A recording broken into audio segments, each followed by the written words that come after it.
This is my interview with Amena El Ashkar, the Palestinian refugee living in Lebanon, currently on tour in the United States speaking about the Nakba. Unfortunately, the audio for this interview is actually a little bit distorted because she was traveling at the time to Seattle. I will do my best to clean it up, but please, thank you for your patience and thank you for listening in and tuning in to the People Speak radio show.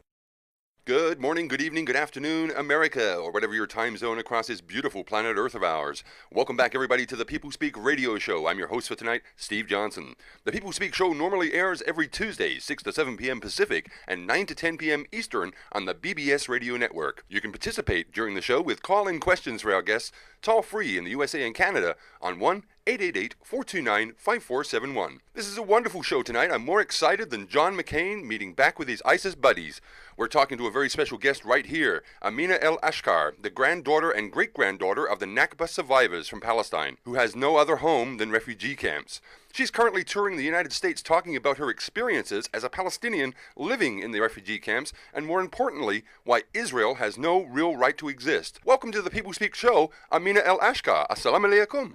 Hi. It's great to have your company. We'll be taking audience questions after the first half hour, but my first question to you tonight is, what inspired you to do this speaking tour and address these issues so bravely?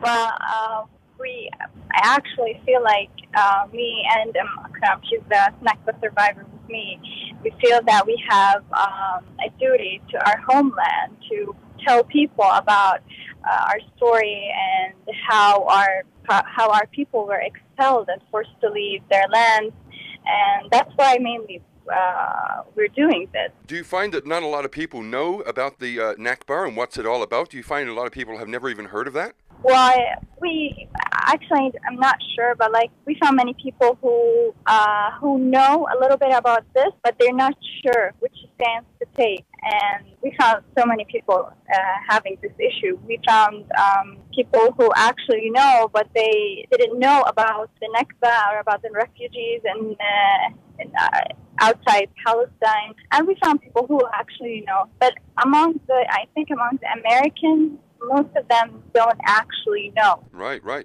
why do you think it is that the IDF are so inhumane and so brutal? Why do you think it is? Do you think it's part of their culture, or is it just a madness that has gripped them? Why they're brutal? Well, it's like some kind of, I believe it's some kind of ideology they have, or it's like the way they work. Like during 1948, they used massacres and all kind of atrocities in order to expel people and force them out, expel the Palestinians and force them out of Palestine. So I believe that what we are seeing now, or what we're witnessing right now, is just like the continuity of what was happening during 1948. It's a continuation of the same policy. Is that what you're saying? Yeah, exactly. A continuation. Yeah, exactly. How have you been treated generally by the audiences and the people listening? How have you been treated by them? They were really supportive. They listened to the stories we had. They were eager to know more about our issue, about the cause, the Palestinian cause. So they were so good to us. Even our hosts were most of them were Americans, and many of them were Americans actually. Yeah, so they were so good. Oh, wonderful! It's good to hear that you've been enjoying it there. Well, what has been your best time that you've found so far while speaking in America? What have you enjoyed the most? What did I enjoy the most? Yes. You're asking? Yes. Well, everything. But most of it, we've been driving most of the time, so I have to say that driving was the most enjoyable thing, because I got to see many parts of the country, and many people said that I've actually seen more states than many of the Americans. So that was the most enjoyable part of the tour. You've actually been living in a Lebanese refugee camp. What has it been like living there? What are the conditions that you've been living in? Well, it is an overly crowded place. The area of the camp is really small, and we have 50,000 people living inside it, and as I said, it's overly crowded. One of the things that really stick to my mind is that when it's still there's daylight outside the camp, it's usually it's nice inside the camp because we have like so overly crowded, and the buildings and the houses are so close to each other. So while we were walking inside the road and inside the camp, it seems like it's dark, totally dark. So I don't know if this like clarifies the image, or how is it like inside the camp. Well, that to me sounds a lot like a prison camp. Is that a good analogy? Well, yeah. Many people use this actually. It's like more like a prison because many people cannot, like many undocumented Palestinian refugees cannot move freely outside the camp. They can go outside, like Palestinian refugees like me can go outside the camp, but they cannot work. They have no right to work. So it's more like a prison, yeah. Wow. What about the Lebanese government? How did they feel about the Palestinian refugees living in these Lebanese camps? Well, the Lebanese government wants to get rid of us as soon as possible because, you know, we've been there for 68 years. And you know, like now they have the Syrian crisis as well. So things are just getting worse for the Lebanese government. And actually, they are the ones who impose these legal and institutional barriers on the Palestinian refugees in Lebanon. So it shows how much unsatisfied they are with our presence there.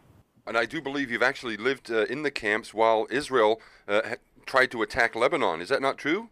Yeah, I was there like during the war of 2016. Yeah, I was inside the camp. So I witnessed the whole war, 31 days or 32 days of the war. Gosh, and it's worthwhile pointing out that Israel got their butts kicked by Hezbollah. Is that not true? Well, yeah, that's true. I like to hear that. They destroyed they destroyed many buildings. They killed many people. But yes, Lebanon won at the end. Alhamdulillah. And in the end, Israel had to retreat. Oh yes, they had. Like we all know that Israel, they assume or they like claim that when they want something, they just get it. And we all know that things happen at the end the way Lebanon wants it, not Israel wants it. So that means that Lebanon was who won at the end. Yes, yes. I've heard you say before in a previous interview that Israel has no right to exist. Can you elaborate on that a little bit more? Can you explain that to the people listening? Why it is that Israel is an illegal state? Well, when you just come and establish your let's say you build a new house in the place of someone else's house, or you just take over someone else's house, steal someone else's house, that makes you illegal. Is that true? Well, absolutely. Yeah, you can't just steal somebody's home and kick out the people living in them. Yeah. Exactly. So in the same sense, Israel did the same thing. They just kicked people out of their houses and their homes and their land, and they established their state, which makes it pretty much illegal. It's not about, we're not discussing about the existence or about anything that has to do with the Jews as religion. We're talking about Israel as state. We have no problem. Palestinians were living in Palestine for like many years, and they had no problem. Jews, like there were Palestinian Jews, Christians, Palestinians, Muslim Palestinians, and they were all living together. No one hated anybody. But when we're talking about Israel, we're talking about an occupier that actually took over someone else's land and homeland. That's in that sense, we're talking about the existence of Israel and if it has the right to exist or not. Well, as far as I'm concerned, there is no such thing as Israel. There is only occupied Palestine. Would you agree with that? Oh yeah, we don't use Israel. We only use occupied Palestine or occupied territories. We don't use IDF. We use IOF, Israeli Occupying Forces. Right. I'm not Israeli Defense Forces. We don't use that term. Right. In your time in America, have you met any Israelis or Jewish people who actually support your cause? I met many Jews who supported the Palestinian cause, and they were some of them were actually the organizers of our event. So yeah. Wow. And how did you make it to the United States? Can you tell me what you went through to make it there? How it was all organized for you?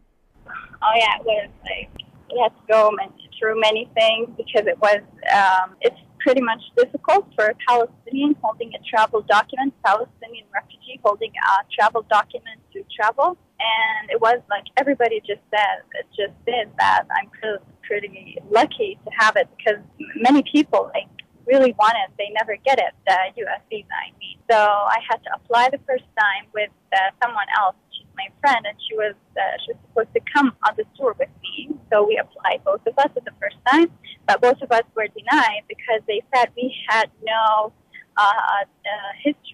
travel history, and was afraid that we might misuse the U.S. visa. Wow. But you're actually traveling on a Palestinian passport, is that right? No, travel documents. We have no passports. We have travel documents. Oh, I see. Right. So yeah, the second time we went, my friend and I and Akram, we went all together to the embassy and we applied. So Akram got the visa because she's 86 years old, obviously, so she got it right away. But they had to do like an interview for like an hour with us, and at the end, they just gave me the visa. They did not give my friend because, and they told me you cannot like. So I told them why didn't you give her the visa? We need to go. We need to be both of us on this tour, or to go to the United States. So they said you don't have to argue. You can't argue because we just gave you the visa and you don't really feel that you deserve it. But we're just giving it to you because you're going with the 86-year-old lady. Right. What about the conditions that you see around you, where you are? Are they sustainable? Can you live in this kind of conditions forever, or is it soul destroying? How do you feel about living there in these refugee camps?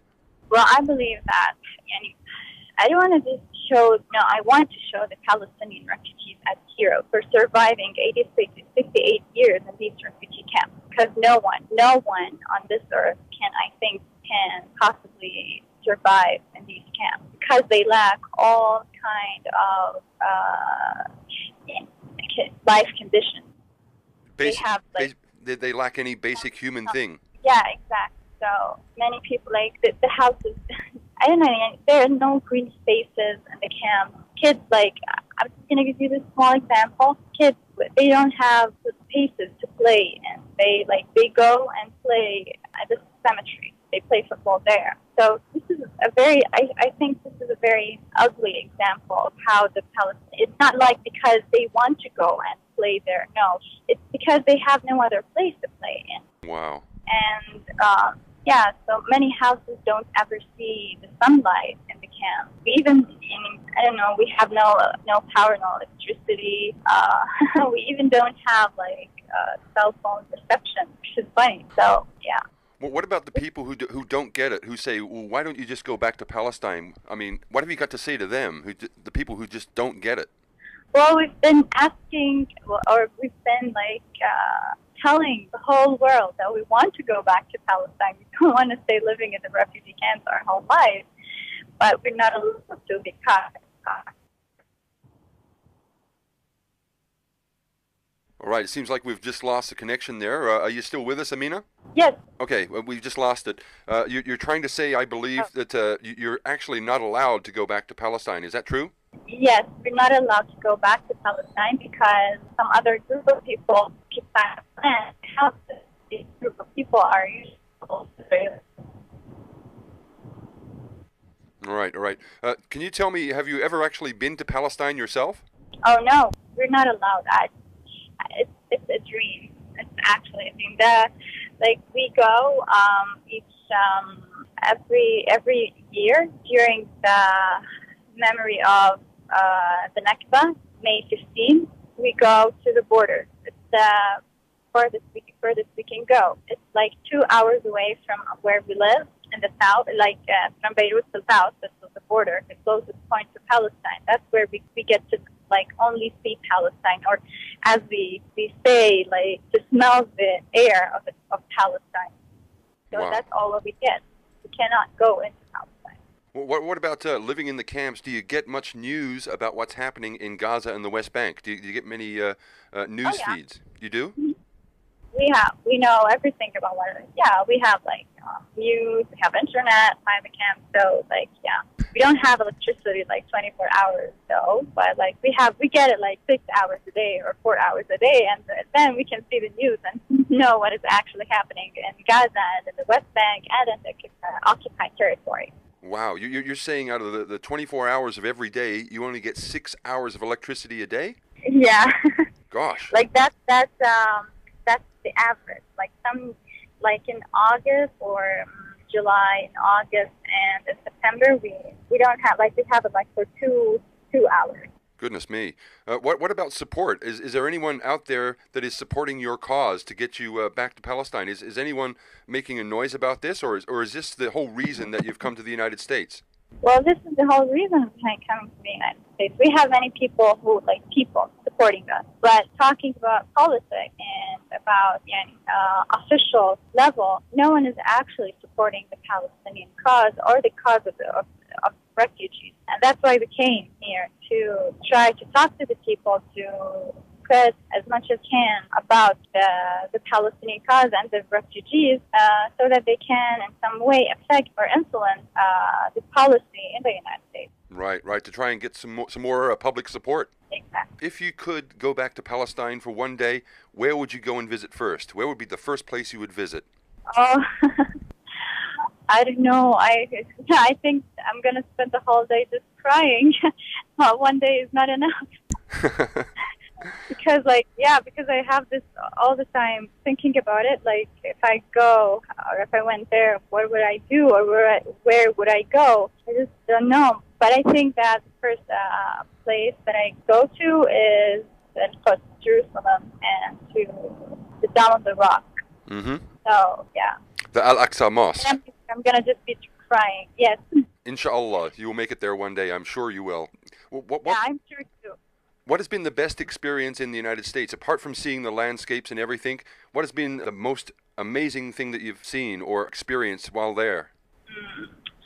Well, one of the experiences that I won't forget was what happened in Jackson, Mississippi. That was a place, and when I entered, it was very poor place. Okay, it was so different than all the other states that we've been to.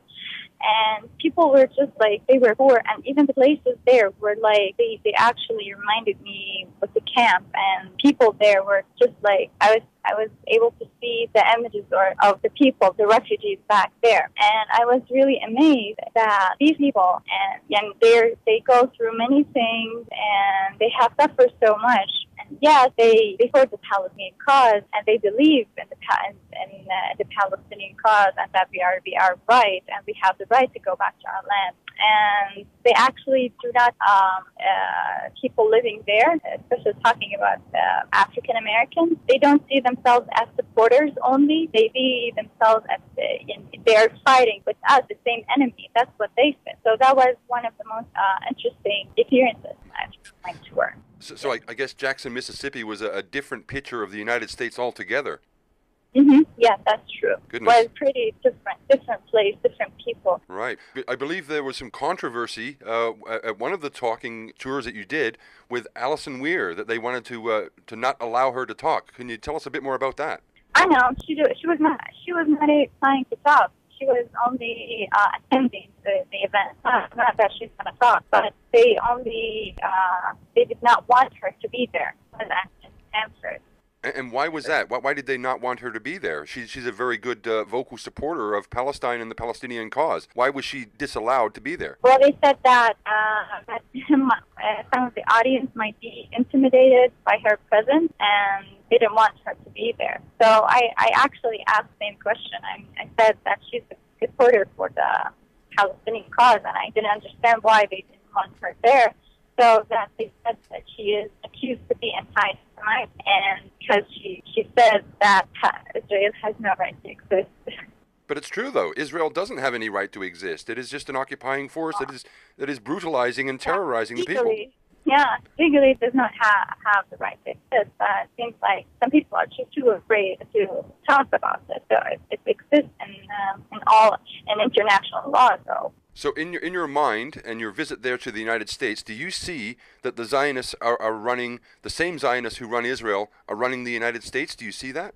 Well, I don't know about this, but I can tell you what happened when we were on a visit to one of the chief staffs of the congressmen. We were in Washington, D.C., and we were talking about this point about the support, the U.S. support for Israel. So he was like, "So what do you guys want?" So he said, we told him that you have to stop supporting Israel financially. So he said, even if we stop the U.S. support for Israel, it is going to be one of the most strongest military states or countries in the Middle East for decades. So we said, like, okay, so the United States does not have or does not need to support it anymore. So one of us just said that you cannot stop supporting the United States, Israel, because it has a great influence on the U.S. policy. He said, no, that's not true. That was his first answer. And then after a while, we were talking. We just continued our discussion, and at the end, he said, "Well, when they have the APAC conference, like they have like 5,000 of them coming and attending this conference, whereas you guys are just 5, which means they actually have an influence on the U.S. policy." Absolutely. And Alison Weir wrote a very, very good book called Against Our Better Judgment. The book shows that Israel have influenced the United States for many, many years, and they're embedded in the USA politics. That's completely wrong. Don't you agree? Mm-hmm. Yeah, I have that book, but I didn't get the chance to read it yet. Anyway, but, well, I believe that it is wrong for any state to have any kind of influence on any other state. So what if we're talking about an illegal state having an influence on the United States? Do you see the one day that Israel will give back the land to the Palestinians? Do you see that happening ever? I don't know. But talking about just like Israel giving back or the Palestinians their rights, just like that, is something impossible. But I believe that all people who believe in this cause, if they just unite together against Israel and against the supporter of Israel, we would reach this point someday. Yeah, inshallah. Well, you know, every impossible journey always starts off with the first step, and I believe you're making a big step by doing what you're doing. Yeah, this is true. Amen. Well, this is the People Speak radio show. I'm your host, Steve Johnson, talking with special guest Amena El Ashkar, live on internet radio. And we'll be right back with our guest and audience questions after this short message break. You're listening to the People Speak radio show, coming to you live across America and across the world on the BBS radio network. I'm your host, Steve Johnson, and we're back with our very special guest tonight, Amena El Ashkar. I encourage all the listeners to find out more about her online and in her incredible story. In this half hour, you can call in with your own questions on 1-888-429-5471. Welcome back there, Amena, ma'am. Oh, hi. Thank you. We have a question here from one of the guest audience. Winston Smith in Hawaii wants to ask, do you think that maybe the Zionists, this is the Zionists now, not Israelis, not Jews, but do you think the Zionists are a completely different species? Completely. Well, this is a funny question. Completely different species. I don't know. I actually don't know, but what I know is that these people just managed somehow to occupy our land, to kick us out, and to go and get all the people they want to go and live, and they're not allowing us to go. Maybe yes, they are different species. Oh wow, okay, maybe they are. we don't know. Yeah, so that's a fair answer. How important is it for people to find out more about Palestine? Because it seems to be some people just aren't interested. Do you think it should be something that they're taught in school and something that people should find out more about? Oh yeah, it must be. This is one of the problems or the conflict that the whole world, the whole wild world has something to do with. All the countries, all the Western governments has something to do with the Palestinian cause and the Palestinian issue, and it must be taught. People have to know more and more about this. They must be taught about it in schools, in universities, and everywhere. I mean, you know what? We went to the Holocaust Museum in D.C.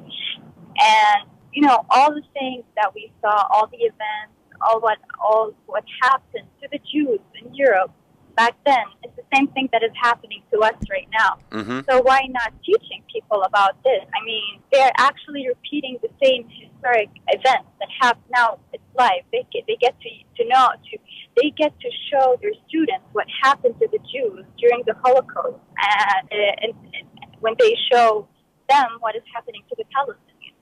So you think there should be a Palestine Memorial Museum as well? Oh yeah. That's a great idea. Definitely. Yeah, we should, we have to do something like that. Well, you know, I'm calling to you live from Western Australia, from Perth, Western Australia, one of the most isolated capital cities in the world. And when we have a rally or a protest to support Palestine, there are simply 4,000 to 5,000 people that march down the streets because people know about this, and the people who care about other people, they get out there in numbers and start marching. And I believe that scares the government because they are strictly Israeli supporters. Do you see that much has changed in the last 5 to 10 years? Well, yeah, because of mainstream media, the internet, these things actually had much influence on how much people are now starting to know and how they're actually knowing. You know, before that, people had only the TV channels and the news, and they couldn't know more. But now they can easily surf the internet and know what is happening and how is it happening. So I believe, yes, we have witnessed many changes during the 10 or 5 years. What is the biggest danger facing the Palestinian refugees that are living in Lebanon? What is their biggest danger, do you think? The inability to continue their education. Because, you know, Palestinians, one of their main goals in life is that they have to continue their education. And they have to, study. But now, because of, we have poor educational system, because it is governed or administered by the UNRWA, the United Nations Relief and Work Agency, many refugees are not getting the chance to continue their education. And not continuing education means having ignorant people, and ignorant people means weak people. So this is one of the biggest problems we're facing in the refugee camp. Right. We have a question from Carol in Western Australia. Do you see there is an awakening amongst the American people to Palestine's issues? I can't say it is a massive awakening thing. No, it's not actually, but we're witnessing something good. People are want to know. Many people are just want to know the truth, and this is good. But I cannot describe it as a massive awakening. Right. Maybe we're gonna have that maybe in the coming 5 years or so, but not right now. Have you had many people protest against you at your talks? No. We just had 5 people protesting against us. That was I think in Colombia. Sorry, he was someone who he described himself as a Zionist. Oh. And he was against our presence and against the tour and against events. So he had a couple of people. He gathered I think 5 to protest our presence, and these were the only ones till now so far. I certainly hope that this hasn't happened, but have you been threatened at all while you've been on the tour? Threatened? No, not really. People were so friendly, and no one actually threatened us. Right. Do you feel safe living in the Lebanese camps that you're living in with the other Palestinian refugees? Safe. Actually, the word safe is not a word that I would use with the refugee camp or living in refugee camps, especially in Lebanon, because, the security conditions in Lebanon are already bad. And inside the camps, we have poor, everything is poor inside the camps when it comes to infrastructure, the electricity, water. We had the past 2 years, 15 persons died because of electricity wires and such things. So it's not actually safe. Right. And how many people are living in the camp that you live in? 50,000. 50,000? Minus 1, which is me, because I'm in the United States. Are there other camps in Lebanon similar to the camp that you live in? There are 12 other camps. Oh yeah, but I have to mention that 25,000 are Palestinian refugees, and the other 25,000 are Syrian refugees. They came after the Syrian crisis. Gosh. So you get a lot of news about what's happening in Syria at the moment? Well, we're living in it. You know, we have lots of bombs and Lebanon next to the camp, so close to the camp. So that's part of not being safe as well. Before just coming here, we had a bomb, and three refugees, Palestinian refugees, were killed in that bomb. So they're not safe outside the camp, and they're not safe inside the camp. Gosh. Do you actually see the Israeli warplanes and drones going overhead? Oh, yeah. We saw the rockets. I saw everything. I saw them shelling on the airport. I saw them shelling on the buildings surrounding the camp. I saw everything. We used to count the rockets every night. We used to count them. Yeah. Good God, that must be. I saw once I was sitting on the balcony of my house, and I was looking to the mountain to the side that is outside the camp, and I was just saw a big rocket falling on a building, and it just disappeared. That was really shocking. That must be very, very scary for you. Yeah, it was. I was around 13 years old back then. Uh-huh. And how do the Israelis treat or think about the Palestinian refugees? Do they just ignore that you even exist?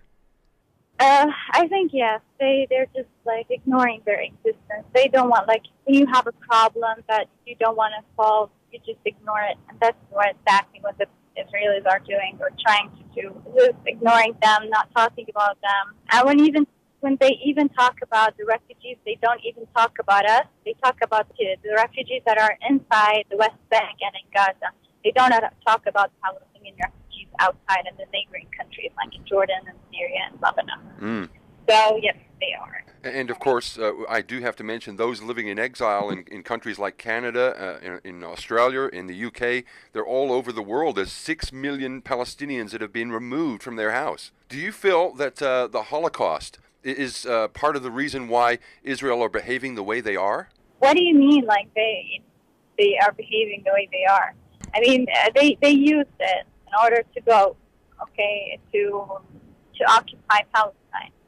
That's right. They use it as an excuse to behave the way they're behaving. Yeah, but it makes no sense. I mean, when we went to the museum, they had a slogan that said "Never again," and it was funny because they're doing exactly the same thing again and again and again in Palestine and the refugees outside Palestine. Right. So it's totally not ironic, but it's hypocritical that they are actually doing that again. Yeah, that's the exact word that I was using. Gosh. Well, what are you going to take back with you to the refugee camp when you return there? Are you going to take anything back with you from America? Oh, yeah, I have lots of souvenirs and things from my friends and my siblings, mostly silly things, just jewelry and some things like that. Right. Mike in California would like to know, have you visited Disneyland in your time there? Oh, yeah. Yeah, we just went there for 2 hours because we had an event, and we actually arrived to the event late, 30 minutes late. But it was nice, 2 hours. So. Are you aware of the companies that fund Israel and the boycott, divestment, and sanctions movement, BDS movement? Are you aware of that? Yeah, of course. We have a BDS movement in Lebanon, actually, and they are pretty active somehow. And is that getting the information out about which companies are supporting Israel? Yeah, they try as much as they can, but, in Lebanon it's a little bit complicated because people are not, talking about the Lebanese, they're not really, so the people who are working in this or working on this BDS movement in Lebanon are Lebanese, but they are facing hard times to spread the awareness about this in Lebanon or among the Lebanese people because they're not so into these stuff, unfortunately. Right, but they try as much as they can. Do you get much support from the Lebanese people, being a Palestinian living in their land? Do you get much support from the average Lebanese person? That would be a critical question because most of the Lebanese, I'm not going to say all the Lebanese, many of the Lebanese just see us as intruders, and that we're just living in Lebanon, and we've been living there like for the past 68 years. So many of them just see us as intruders, and that's because of lack of education, and they don't know about what actually happens with the Palestinians. So it's not pretty much as you said. We don't have like that much, but we have good a good number of Lebanese who support the Palestinian cause. Of course. How about Hezbollah? So we have other people who would just want to get rid of us. Oh wow! That's sad. How about Hezbollah, the militia there, or the army in Lebanon? Do they support the Palestinian cause generally? Well, part of the Hezbollah agenda or ideology is fighting Israel, and because it is something illegal, and it has oppressed the Palestinian people for many years. So we can say that in the sense, Hezbollah actually supports the Palestinians or the Palestinian cause for whatever agenda or anything they have, but they support the Palestinians actually. So generally they do, yes. Mm-hmm. Wow. Do you ever think to yourself that you'd like to live in Lebanon, or is that just a temporary home for you? Do you see it as temporary? Oh yeah, it's a temporary home. It's not home actually. It's just a temporary place. It's a camp.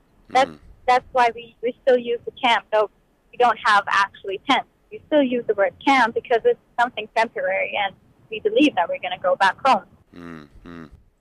Do you have much of the history of Palestine there in the camps with you? Did you talk about this, and you get all the stories from the people and the generations that have lived in these places? Oh yeah, most of the things we know, that like the young youth know, are what we get from the elderly and what they tell us.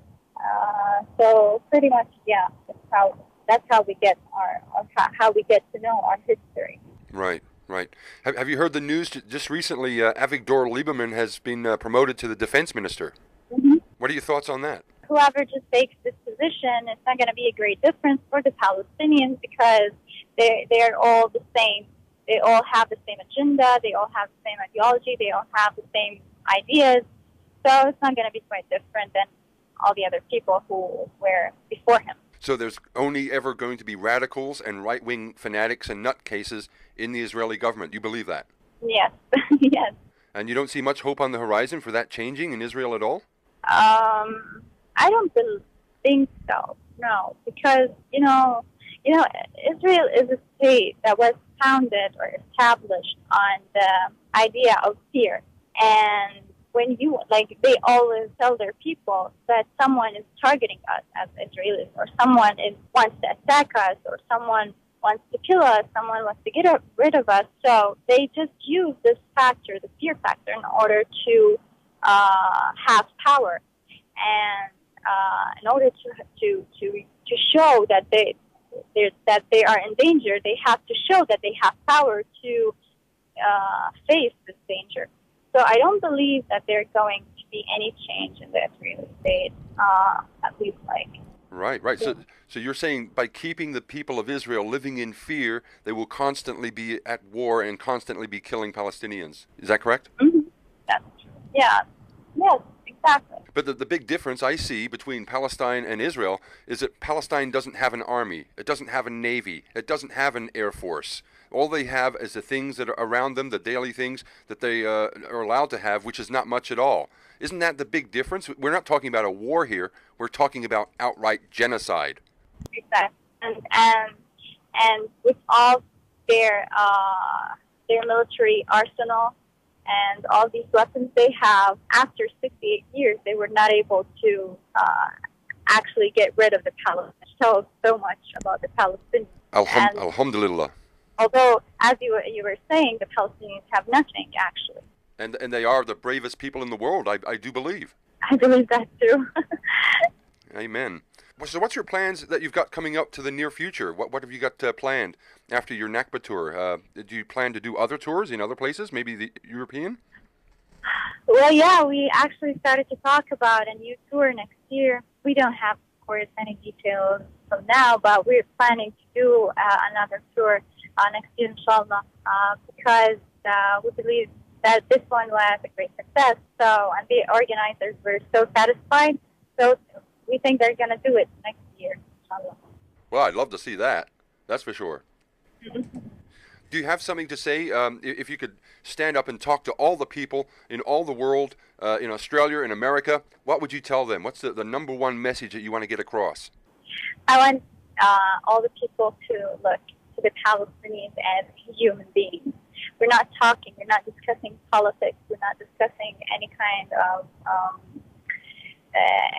of beliefs or anything like that, or any religious matters. We're only talking about people, human beings who are being oppressed, who are being oppressed or have been oppressed for the past 6-8 years, and they might continue to be oppressed for God knows how much more time. So I just want people to look to the Palestinians as human beings and not as a political problem, political agenda, or anything like that. So this is it. So in essence, it's not a religious debate, it's not a political debate, it's a debate about basic human rights. Exactly. Wow. One last question, ma'am. Do you support the stop funding of Israel? I guess that's a silly question. Well, yeah. Of course we do. Yeah. Absolutely. Well, I certainly would love to have you on the show another time. Maybe we get a better connection so we can hear you a bit better. But thank you so much for being on the show today. Thank you for having me and allowing all the people who listen to your show to listen to our story. Wonderful. You've been listening to the People Speak Show with special guest Amena El Ashkar. I'd like to thank her and wish her God's blessings during her time in the USA and, of course, for the future. Stay tuned for special guests Carlos Latouf and Chris Boleyn coming soon on the People Speak Show. Big thanks go out to the producers Mike, Doug, and Donald, and to all my friends throughout the world and all the guys who've given me so much support. Thank you from the bottom of my heart. You can tune into my own channel on YouTube called Stop Funding Israel. But for me for now, take care and bye until next time. This is my interview with Amena El Ashkar, the Palestinian refugee living in Lebanon, currently on tour in the United States speaking about the Nakba. Unfortunately, the audio for this interview is actually a little bit distorted because she was traveling at the time to Seattle. I will do my best to clean it up, but please, thank you for your patience and thank you for listening in and tuning in to the People Speak radio show. Good morning, good evening, good afternoon, America, or whatever your time zone across this beautiful planet Earth of ours. Welcome back, everybody, to the People Speak radio show. I'm your host for tonight, Steve Johnson. The People Speak show normally airs every Tuesday, 6 to 7 p.m. Pacific and 9 to 10 p.m. Eastern on the BBS radio network. You can participate during the show with call-in questions for our guests, toll-free in the USA and Canada on 1-888-429-5471. This is a wonderful show tonight. I'm more excited than John McCain meeting back with his ISIS buddies. We're talking to a very special guest right here, Amena El Ashkar, the granddaughter and great-granddaughter of the Nakba survivors from Palestine, who has no other home than refugee camps. She's currently touring the United States talking about her experiences as a Palestinian living in the refugee camps, and more importantly, why Israel has no real right to exist. Among the Americans, most of them don't actually know. Right. Well, why do you think it is that the IDF are so inhumane and so brutal? Why do you think it is? Do you think it's part of their culture, or is it just a madness that has gripped them? Why they're brutal? Well, it's like some kind of, I believe it's some kind of ideology they have, or it's like the way they work. Like during 1948, they used massacres and all kind of atrocities in order to expel people and force them out, expel the Palestinians and force them out of Palestine. So I believe that what we are seeing now, or what we're witnessing right now, is just like the continuity of what was happening during 1948. It's a continuation of the same policy. Is that what you're saying? Yeah, exactly. A continuation. Yeah, exactly. How have you been treated generally by the audiences and the people listening? How have you been treated by them? They were really supportive. They listened to the stories we had. They said it's overly crowded. One of the things that really stick to my mind is that when it's still there's daylight outside the camp, usually it's nice inside the camp because we have like so overly crowded, and the buildings and the houses are so close to each other. So while we were walking inside the road and inside the camp, it seems like it's dark, totally dark. So I don't know if this like clarifies the image, or how is it like inside the camp. Well, that to me sounds a lot like a prison camp. Is that a good analogy? Well, yeah. Many people use this actually. It's like more like a prison because many people cannot, like many undocumented Palestinian refugees cannot move freely outside the camp. They can go outside, like Palestinian refugees like me can go outside the camp, but they cannot work. They have no right to work. So it's more like a prison, yeah. Wow. What about the Lebanese government? How did they feel about the Palestinian refugees living in these Lebanese camps? Well, the Lebanese government wants to get rid of us as soon as possible because, you know, we've been there for 68 years, and they were eager to know more about our issue, about the cause, the Palestinian cause. So they were so good to us. Even our hosts were, like, most of them were Americans, and many of them were Americans, actually, yeah. So they were so good. Oh, wonderful. It's good to hear that you've been enjoying it there. Well, what has been your best time that you've found so far while speaking in America? What have you enjoyed the most? What did I enjoy the most? Yes. You're asking? Yes. Well, everything. But most of it, we've been like driving most of the time, so I have to say that driving was the most enjoyable thing because I get to see many parts of the country, and like many people said that I've actually seen more states than many of the Americans.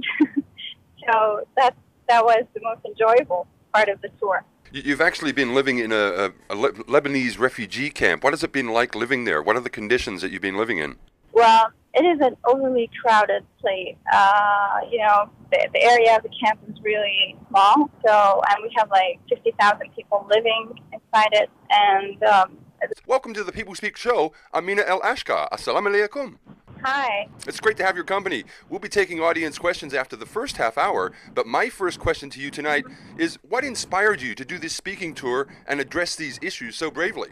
Well, I actually feel like me and Akram, she's the Nakba survivor with me, we feel that we have a duty to our homeland to tell people about our story and how our people were expelled and forced to leave their lands, and that's why mainly we're doing this. Do you find that not a lot of people know about the Nakba and what's it all about? Do you find a lot of people have never even heard of that? Well, I'm not sure, but like we found many people who know a little bit about this, but they're not sure which stance to take. And we found so many people having this issue. We found people who actually know, but they didn't know about the Nakba or about the refugees and outside Palestine. And we found people who actually know. But